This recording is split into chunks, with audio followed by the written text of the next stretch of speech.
எல்லாமே அங்கங்கே வாசகங்கள் போட்டிருக்கும்.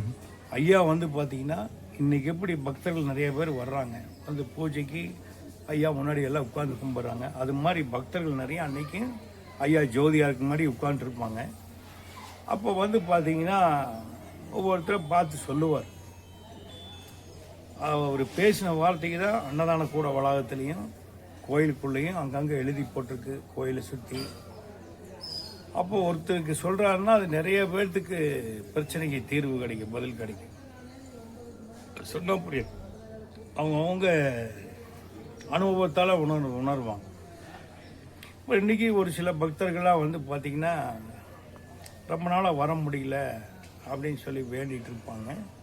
அப்போ திடீர்னு வந்து பார்த்திங்கன்னா சொல்லுவாங்க, நேற்று நைட்டு ஐயா கனவுல வந்திருந்தார், வர சொன்னார், அதனால தான் நான் வந்தேங்க,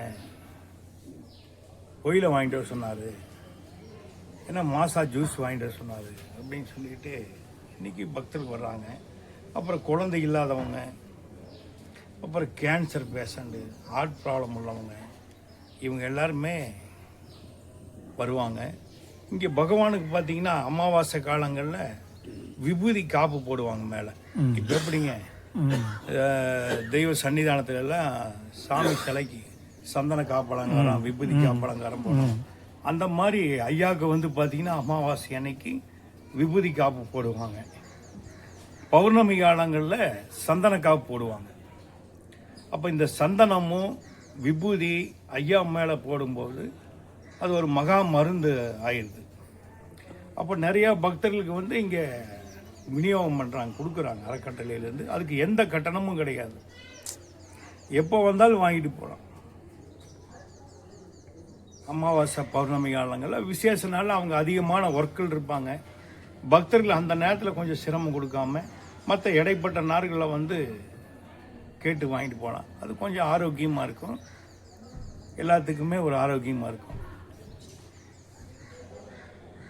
அப்புறம் பார்த்தீங்கன்னா அமாவாசை பௌர்ணமி அப்படிங்கிறது வந்து பார்த்திங்கன்னா தொன்று தொட்டு நம்ம எல்லாமே அன்னைக்கு இருந்து நம்ம எல்லா மக்களுமே வழிபாடு செஞ்சுட்டு வருது. அப்போ ஒரு குருவை பார்க்க போகிறோம்னா இந்த குருவோட நட்சத்திரத்தன்னைக்கு வந்து வழிபாடு செய்கிறது ரொம்ப சிறப்பு. இப்போ எப்படி சொல்கிறது, இப்போ ஐயாவோடைய நட்சத்திரம், கணக்கம்பட்டி ஐயாவோட நட்சத்திரம் பார்த்திங்கன்னா புனர்பூச நட்சத்திரம். அப்போ அந்த புனர்பூச நட்சத்திரத்தன்னைக்கு வந்து வழிபாடு செய்கிறது ரொம்ப சிறப்பு.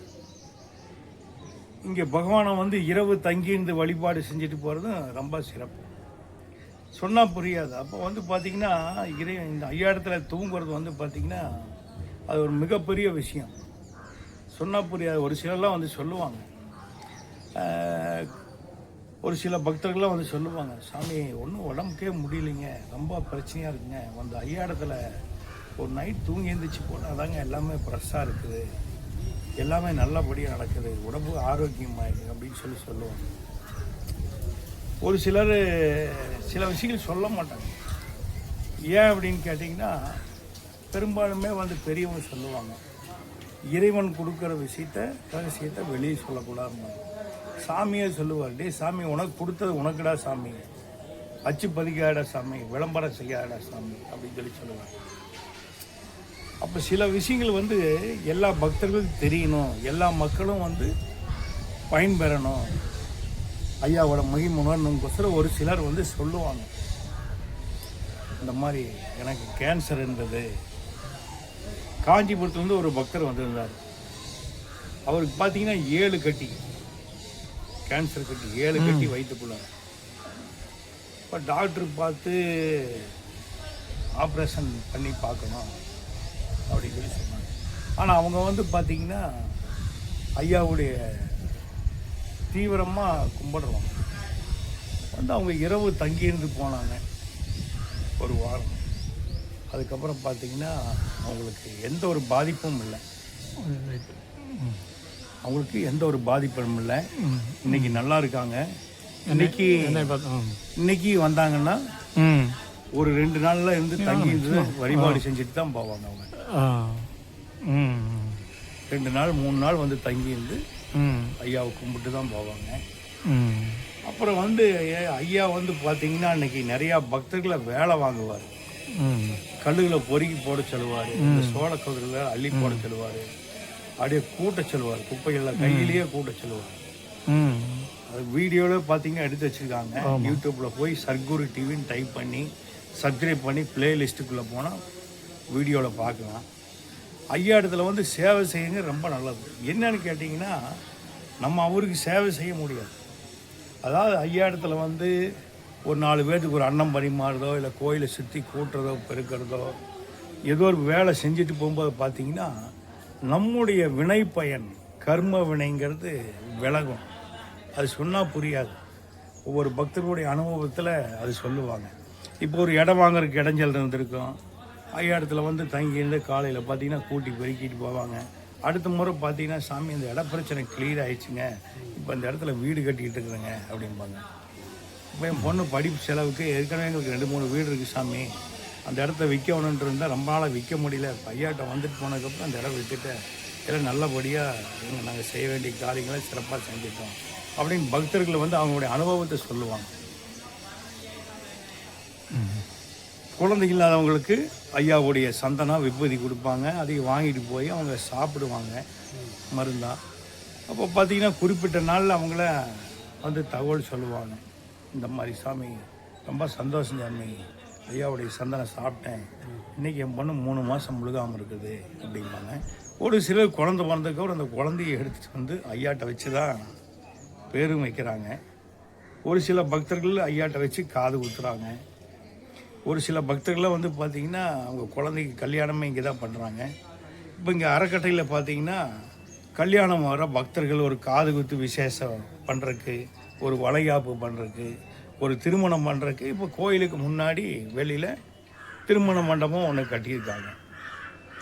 அப்போ வர்ற பக்தர்களுக்கு என்ன அடிப்படை தேவை, எல்லா விஷயமே இங்கே அறக்கட்டளையில் சிறப்பான முறையில் ஏற்பாடு செஞ்சிட்ருக்காங்க. அந்த ஒரு சாமி இந்த இதை கூட்ட சொல்கிறது, இந்த பறக்க சொல்லுவார். நானே அந்த ஒரு சாமி இந்த இதை கூட்ட சொல்கிறது, இந்த பறக்க சொல்லுவார். நானே பார்த்துருக்கேன், அதை நான் வந்திருக்கேன் அவர் இருக்கும்போது. அந்த கல் தோன்றதுக்கெலாம் அந்த இதெல்லாம் கல்லை எடுத்து அங்கிட்டு அடுக்குங்கம்பார். அப்புறம் திருப்பி அந்த பருத்திமார்கள் எங்கிட்ட அடுக்குங்கம்பார். அதுக்கெல்லாம் என்ன காரணம் சாமி? வினைப்பயன்கள்னு சொல்லி சொல்கிறாங்கல்ல. அதாவது வந்து சாமி நம்மளை பொறுத்த பார்த்தீங்கன்னா எல்லாம் சாதாரணமாக பக்தர்கள் நினைப்பாங்க, என்னடா இவரை பார்க்க வந்தோம், என்னை பார்த்து இவரை பார்க்க வந்தோம், சித்தருன்னு சொல்லி இவரை பார்க்க வந்தோம், இவர் ஏதோ வாக்கு சொல்லுவார், குறி சொல்லுவார், அது நம்ம மனம் குளிர் ஏதாவது சொல்லுவார் அப்படின்னு எதிர்பார்த்து வருவாங்க ஒரு சிலர்லாம். ஆனால் சித்தர்கள் வந்து பார்த்திங்கன்னா ஒரு வேலையை செய்ய வச்சு அதுலேருந்து இடைஞ்சல் நீக்குவாங்க. இப்போ எப்படி சொல்கிறது புரியுதுக்கு? இப்போ நானே உங்கள் வீட்டுக்கு வர்றேன், என்னையா உங்களை பார்க்கலான்ட்டு. வண்டியில் வர முடியாது, நடந்து வர முடியாது. ஒரு 20-30 அடிக்கு பள்ளம் தோண்டி வச்சுருக்கான்னு வச்சுக்கோங்க.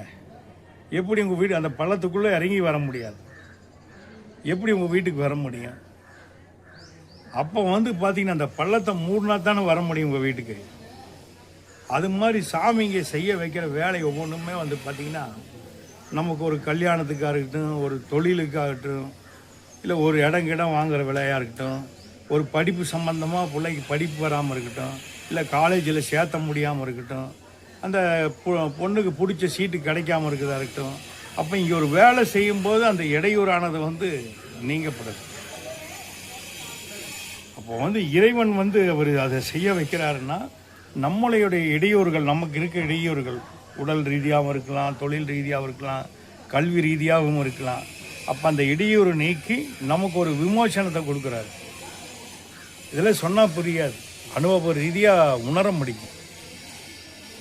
இப்போ எங்கள் ஓனர் வந்து பார்த்தீங்கன்னா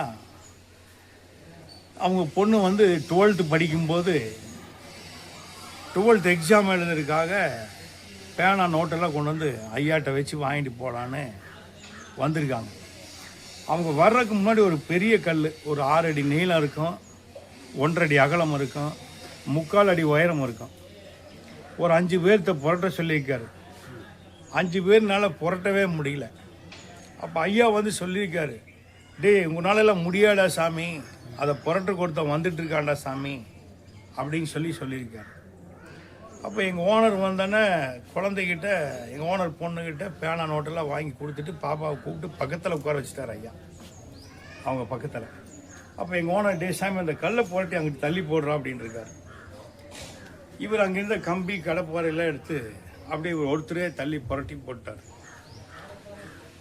அப்போ அந்த 5 பேர்த்தினால முடியல, இவர்னால முடிஞ்சதுன்னா அது காரணம் என்ன?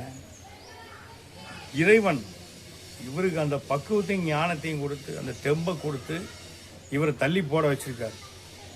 அப்போ ஐயாவோட பார்வைப்பட்டனால இவருக்கு அந்த கல் பெரிய வெயிட்டாக தெரியல. அப்போ அந்த கல்லை நகர்த்தி போட வச்சு இவருக்கு இந்த இடைஞ்சலை நீக்கிட்டாரு. இந்த பாப்பா எக்ஸாமுக்கு இடையூறாக அந்த இடையூறுகளெல்லாம் நீக்கிட்டார்.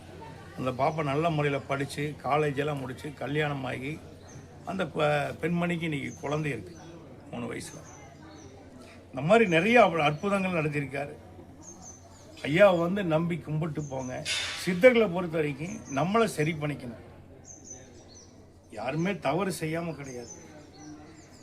ஒரு டைம் செய்கிற தவறை திருத்திக்கணும். மறுபடியும் தவறை செய்கிறது இயல்பு, ஆனால் திருத்தி கொள்றதான மனித பண்பு. அதுதான பெரிய